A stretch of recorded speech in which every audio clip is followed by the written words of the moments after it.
So it's good to be back. So yeah, I'm not going to bore you with this, but pretty much, obviously I turned up before the new year, I turned these all up to fit the injectors. I'm now just going to flash off the back, put a nice chamfer on the side, and then we'll hop on the coordinate mill to take the two sides off and put the clearance and the clearance hole and the countersink in them. These back pieces, I didn't bother filming any of it. Skimmed, big chamfer on there, and I've got them down to, I can't remember what thickness now.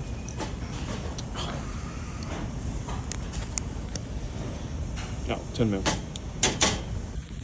Yeah, these are almost done, so what I'm going to do next is take off both the sides, do the clearance holes and the countersink. I've also started to make up the standoffs, so that is M6 down to about 20 mil there, and I'm going to mill either side so it's flat on there, so I can use something like a 10 mil or 8 mil, probably a 10 or 9 or 8 mil spanner on here to tighten them up, because I'm going to run the stud into it nice and tight, Loctite, and then that'll just thread in with the two flats as a basic spanner. I'm going to have an attempt at anodizing some of this stuff, so I will probably be doing that in my next video. Hopefully it'll come out alright, but time to crack on and get these finished finally.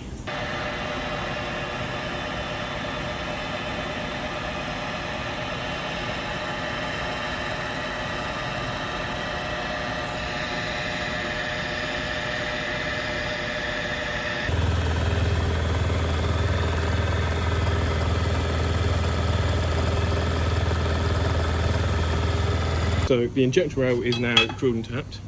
So obviously holes for the injectors and then M6 tapped holes. I was thinking about using helicoils, I might do, I'm not sure yet, but because I've got the meat here, I'll just leave it as normal standard M6. And then if they do come out, then I will helicoil them. Standoffs here, I'm yet to finish this side, so I need to turn them all to the correct length. I'm going to put two flats on either side and then do a shorter thread in this side. Then I make a load of studdings that go into this at some point, but otherwise I've done the first injector holder, and here we go. Pretty nice. So what I'll do is I'll use loads of Scotch-Brite, clean this up with Scotch-Brite, and then I'm going to have a go at anodizing these, the standoffs, and I might anodize, I don't know why I've gone 2 times, there we go, the fuel rail. Yeah, so fuel rail I'll do black, and then standoffs and holders I might do red, because I'm going to probably go for red and blue AN fittings for the fuel lines. So I didn't bother filming a lot of the producing of the injector cradle stuff, because I just wanted to get it done and out of the way, so I'll crack on with other stuff. But pretty much, obviously, the fuel rail, as I showed you before, one of these drilled and tapped. Nice tight fit with O-rings on the injectors in there with a small chamfer to help it slide in. Obviously the injectors I'm using are the yellow RX-8 Denso injectors. But yeah, coming to these, so obviously these are the top hats for the injectors. Injector bolts in there with the O-ring seal just to keep a nice snug fit, like so. What's it called? Countersunk there as well for the bolts. Bolts are already in these standoffs, but the standoffs are made, they are not hollow all the way through, so this side's threaded as well as this side, because I'm going to anodize these, and I've put a 8mm flat on there either side, so I'm going to use a little span just to nip these up, and then yeah, studs. So what I'm going to do is I'm going to anodize these, so I'm going to try and do some attempts of anodizing, which hopefully it works out. Anodize these, then these studs I will then use a very heavy Loctite, put them into the standoff so they will not come out again. So then you can then just thread them straight into the fuel rail. So what I'm going to do is assemble all this, and then obviously that side is just a small Allen bolt that then bolts into this. What I'm going to do is assemble this and show you what it looks like in a sec. Yeah, that's the injector rail assembled. I might take a little bit more for either side of these faces just to help with airflow, but otherwise I'm pretty happy with that. So what I'm going to do is smack the camera, and suddenly we will be anodizing some stuff, or testing anodizing, or whatever we're going to be doing next. time to machine the housing. I've been meaning to do this for a little while now, but I haven't really had much time. I haven't really had much time to get around to this being such a, not a big job, but it is what it is. So I'm going to go over how I'm sealing these up. So the exhaust port, I am going to weld to the chrome and the steel insert and then Dremel and polish inwards. The back side of it, because there's such tight tolerance and liquid nitrogen fit that I used, it probably will seal out the back, but if it doesn't, I've got an idea for some special material, well, not material, but a special metal type epoxy that can go in there and withstand the heat, the temperatures that it will be seeing.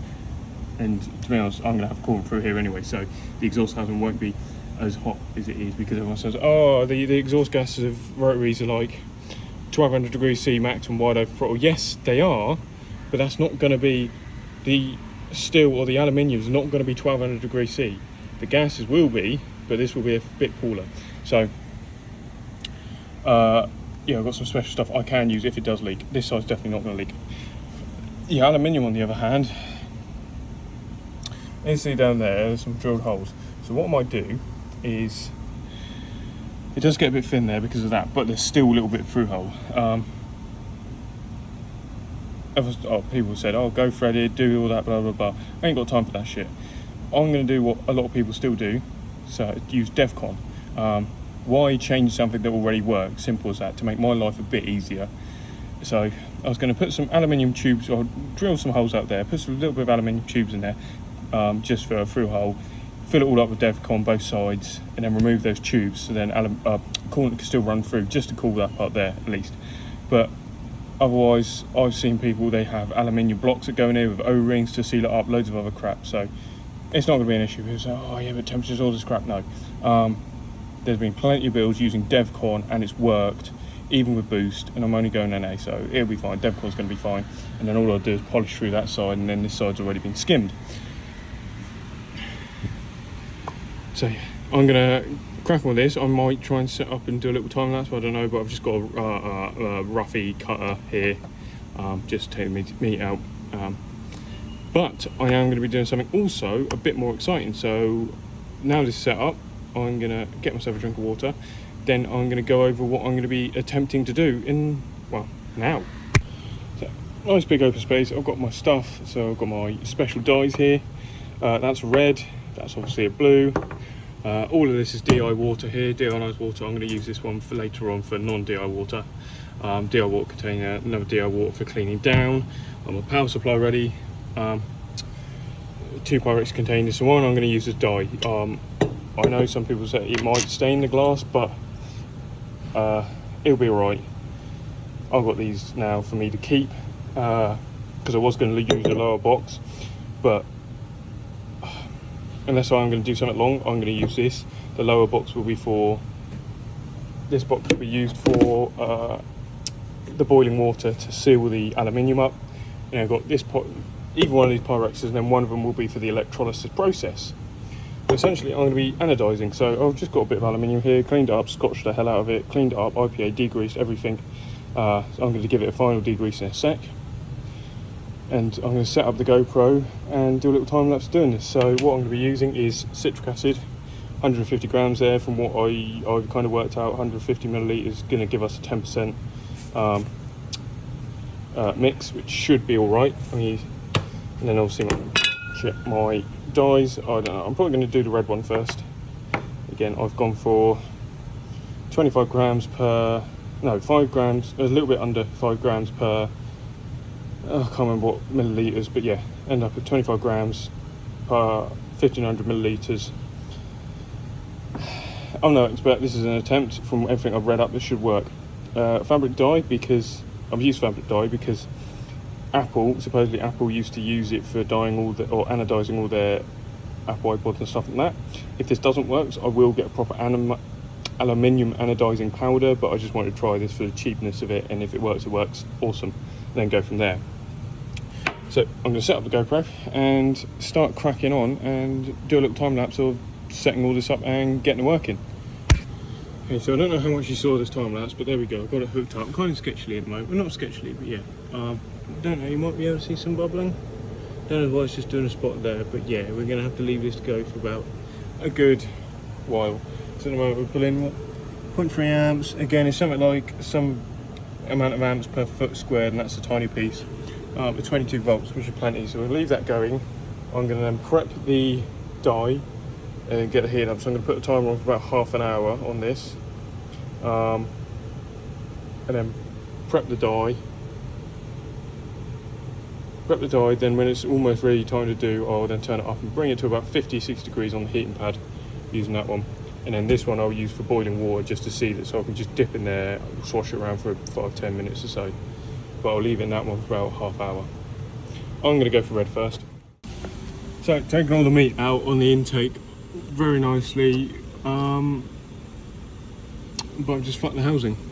Going down, this is an absolute mess. I know I've been slowly roughing it, taking it easy because it's staying still, and it pulled the cutter in and just fucked it. To be honest, I probably could run it because it is only on the exhaust stroke, but that's now aluminium and raw aluminium there, which I don't know how well that's going to cope with heat and shit and everything as well. So I'm going to have to remake this housing. Fuck. Live and learn, there we go, but it's what it is. Okay, so annoyingly, I fucked this housing up because the cutter ended up fucking being pulled. I got too close and it pulled in and took the chrome off. So my idea is what I can do. I was thinking I could try and save the intake port, but because I've skimmed that surface, I can't exactly reuse it. I was thinking as long as I can get that depth exactly same again, correct. I should be able to use this one, to be fair, actually. So what I'm going to do, this one can then go in the other housing, and I'll have to make another insert up, which I've got the material for anyway. But I'm going to bandsaw this out, bandsaw it enough that this then just pops out. Deburr it all, get the correct orientation, liquid nitrogen drop in, or deburr it all, then yeah, do that. And then just got to chew away a little bit more, being very careful, then it's ready to weld. I've already machined the other housing on that part, but yeah, the insert, I'm going to try and save this insert because this took me some time to machine. So, annoyingly, I'll cut this housing up. Okay, so I finished the video off here. I've not had the best day today actually. Work went fine, but obviously the machining these went badly. So this one I've obviously taken out most of the meat on that. I'm going to leave it as that much, and then I'll just pour that into it some point. This exhaust housing, the exhaust port needs an insert. I don't know whether I'm going to think of something different put in there, or somehow different put in there, or just do what I was doing before and then weld up the steel to the steel insert, and then something in just very heavy hard press fit pretty much, because obviously I fucked up that housing, didn't I? A bit pissed off with that, but I've cut this chunk out. Whether or not I'm going to try and save this insert and then put it straight in that housing, or I'm going to have to make up 2 new inserts, which is a bit of a piss take. But next time I'm going to take it a lot more easy when taking most of this meat out. I'll take my time slowly going through it all. It was a bit of a mess, I know, but it is what it is. But fucking hell, it took a hell of a beating to try and get this chunk out after I bandsawed it. But it is what it is, you live and learn. So I'm going to have to pick up new housing. These ones were pretty good as they were, but they did have some chrome chipping. This one's not so bad, but you might be able to see it there. That's luckily after the yeah, that's not bad actually. That's after the combustion chamber. This one's better than the other housing actually. This one's pretty good. I got a tiny bit there, but that's on the intake strokes. That's not too worried about. This housing's better than the other one was. So oh well, it's what it is. For the anodizing though, obviously you can tell the difference there. That's raw, that's anodized. Obviously it's gone for a clear or normal anodizing. It feels a bit hard. It's not stupidly hard, but it's a little bit harder. Didn't take up the die though at all. First piece did a bit of colour in that, not loads, but I think it's the dye that's the issue, not the anodizing. So I'm going to try next time proper anodizing dye and maybe a little bit more acid to help with etching. People said that the fabric dye works, but sometimes it doesn't, so we shall see. Otherwise, not a great day this time, or not a great video around this time.